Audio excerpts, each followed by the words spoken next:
d'Erita Mitsuko à Tété, des ogres de Barbac à Sinsemilia.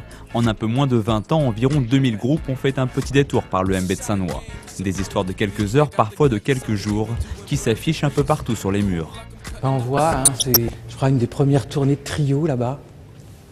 Alors en plus elles sont dédicacées pour certaines.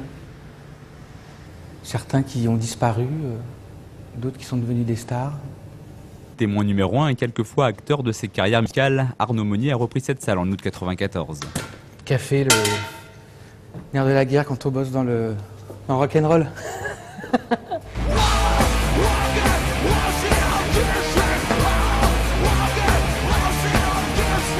Une aventure qu'ils partagent avec Pascal Stirn. Amis de lycée, ils ont fait leurs études de commerce puis de cinéma ensemble.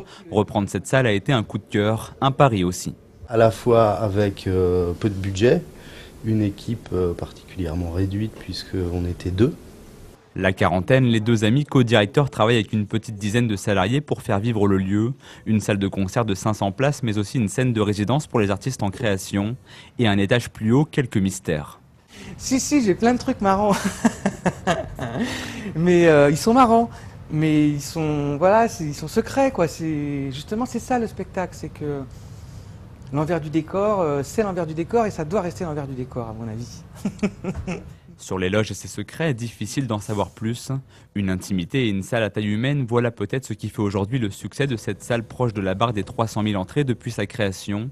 Et pourtant, il y a 20 ans, ils n'étaient pas nombreux les artistes nationaux et internationaux à se produire ici, à une vingtaine de kilomètres de Paris.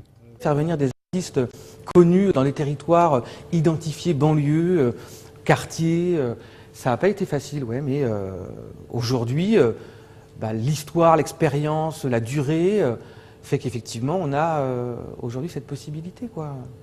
Devenu la référence en matière de musique actuelle dans le Val d'Oise, le MB de Saint-Noix attire aujourd'hui un public venu du département, bien sûr, mais aussi de toute l'Île-de-France et de sa capitale.